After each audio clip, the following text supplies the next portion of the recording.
উফ, কই কে আছিস? জল দে আমায়, তেষ্টায় শুকিয়ে যাচ্ছি আমি। ধুর, আবার শালক সংশ্লেষ করতে হবে। কেউ খাবার তৈরি করে ঢেলে দে না মাটিতে, ল্যাদ লাগছে আমার। এ কি মিনারেল ওয়াটার না দিয়ে নর্মাল জল দিচ্ছে আমায়? এক্ষুনি মরে যাবো আমি, এক্ষুনি মরে যাবো আমি। উফ, কে আছিস? একটু হলুদ গুঁড়ো নিয়ে আয়, ডালটা ভেঙে যাচ্ছে, জ্বালা করছে আমার। উফ, কেউ নেই একটা হলুদ গুঁড়ো নিয়ে আসার জন্য। এই বাড়িতে আমি থাকবো না, এই বাড়িতে আমি কিছুতেই থাকবো না। আরে জল দিতে বলেছি বলে মগে করে জল দিবি? একটা স্প্রেয়ার কিনতে পারিস না? কিপ্টের গোষ্ঠী শালা।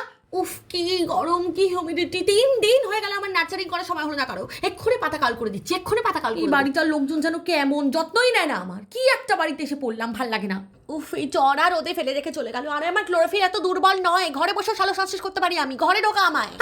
পাতা ধরছিস কেন? পাতা ছাড়, পাতায় হাত দিবি না একদম, পাতা ধরবি না আমার।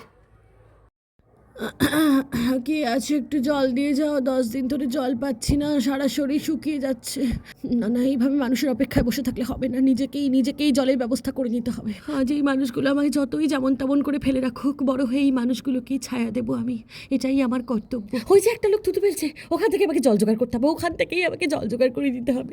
ভগবান, আমাকে শক্তি দাও, আমাকে ক্ষমতা দাও, যাতে লোকের থুতু থেকেই জল নিয়ে আমি বাঁচতে পারি। ওই তো গরু পায়খানা করছে, ওখান থেকে আমাকে সার জোগাড় করতে হবে, ওখান থেকে আমার নিজের শরীরে সারের অভাব পূরণ করতে হবে। এই সুযোগ বাঁচতে আমাকে হবেই, যে করে হোক বাঁচতে আমাকে হবেই, মরে গেলে চলবে না। পৃথিবীকে অক্সিজেন দেওয়াই আমার একমাত্র লক্ষ্য, বাঁচতে আমাকে হবেই।